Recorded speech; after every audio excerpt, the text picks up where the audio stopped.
I'm here with Eileen Lawbacher, and you are running for Congress. I am. Lauren Boebert's seat. Yes. Yes. And we'll get into all of that. And you are a Rear Admiral in the Navy. That's correct. Right. And we were just talking about how difficult it is to, when you're in the military, it's always about, somebody else. Right. It's about your team. It's about, the sailors on the ship, whatever it might be. Yeah. And now you're in a business where, and especially in a culture and a time where amplifying your monologue is everything. And by the way, it's also about clicks and getting the lens on you. Right. And you're competing against, I don't know a lot about Lauren Boebert, but you're competing against somebody who's been very good at saying the outrageous, taking a strong side on, on sort of guns and everything else. And sometimes that's enough. Most of the time that's enough, unfortunately. Without even saying anything about Lauren, right? Just in general, I think at a time when you better be good at distinguishing yourself and even being, I suppose, what's the word? Controversial and aggressively ad hominem in your attacks. I to get ourselves back on track. I just am super passionate about the idea that we need people who are willing to do hard stuff and find ways to build bridges. I do not think this is impossible. People are like, our country's more divided than ever. And I talk to people who say that the civil war is inevitable. And I'm like, absolutely not. It's ridiculous. It is ridiculous. First of all, we already went through that. That's right. And there was a lot of cause for hopelessness then. Yes. And the country was very divided. Yes. So we've been through this before. That's There's right. this tendency to think that this is new and this is different. Yeah. We might, this conversation we're having probably could have been had in Lexington, Kentucky in 1863. Yes.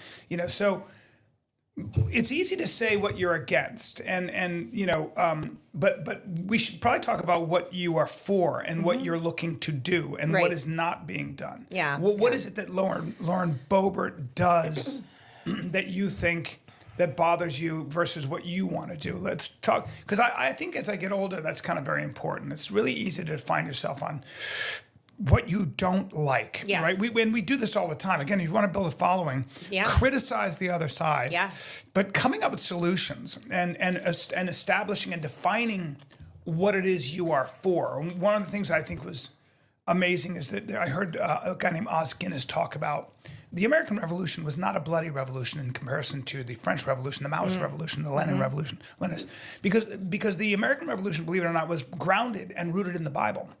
And the Christian idea that we are flawed, we are born sinners, we die sinners. There is no such thing as utopia. There's no such thing as creating the perfect man or woman. There is only trade-offs, and we will do our best, and we are forgiven, and so it goes. It's going to be messy. Democracy is messy. Yes. Rule by people is messy. Yes. There are no hard, fast conclusions. There's just we're kind of moving forward, one step. 2 steps forward, 1 step back kind of thing, right? Without going into that, and I can define for you when you say something's worth fighting and dying for, at 100%, I think at West Point, there's a statute that says a nation defines itself on what it's willing to fight for. And if you really think about it, if you want to be dramatic as a human being, maybe you should get to a point where you have a philosophy that you are willing to fight and die for. I like to think, without romanticizing fighting and dying for something, because I've never done it, but I like to think there are certain lines that I would never cross and certain lines I would defend with my life. Right. And one of those is this country and the idea of this country, the grand experiment.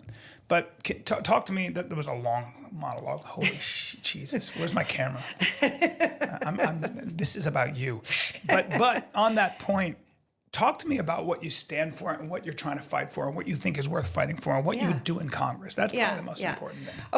Run for office. I've never wanted to do this. I've never wanted to be in Congress. I felt like I did my part by serving the military. But I am tired of waiting for some superhero who's going to fly in and solve this problem. Like, we, the American people, are the superheroes. We are the ones who have to do this. We are the ones who have to take action. Your commercial should be, just when I thought I was out, they bring me back in. They suck me back in. Well, I'm glad we spoke, and I wish you luck. Thank you, in your campaign. Thank you. You know, Thank you. and it's going to be interesting. I'll be watching closely. I appreciate and it. just get out there and Will get specific. Yes, sir. And get specific and draw the distinction between yourself and the hot girl with the gun. Lauren Boebert. I don't know. I know nothing about her. I have pictures of me in uniform with lots of guns. There you go. There you go. That's it. That's right. That's right. Listen, you know a lot more about guns and violence, you know, and being in the military for so long. And the actual cost of it all. Yeah, and the actual cost of it all is very important. And I think, again, another thing to lean into. But you're an impressive human being. Oh, and, that's so kind of you. Two Thanks, people Bryan. I found very impressive in my life recommended that I do this with you. I'm glad I did. Here's to America. Thank you. Good luck. Awesome. Thanks, Bryan. It's great. Yeah. This has been Off Limits, guys. Hope you enjoyed that. And see you soon. During that long-ass, boring interview, Bryan Callens' demeanor changed as he realized his career is over, and he dropped that video 2 days ago. It's at 670 views. Not even 1,000 views. And if you go through the comments, Rear Admiral is Bryan's Grinder profile name. Good old Bryson just keeps chugging along. Nobody wanted this. Where are the rest of the pit show episodes? Bryan, you know as much about politics as you do comedy. Just the basic stuff, bless your heart.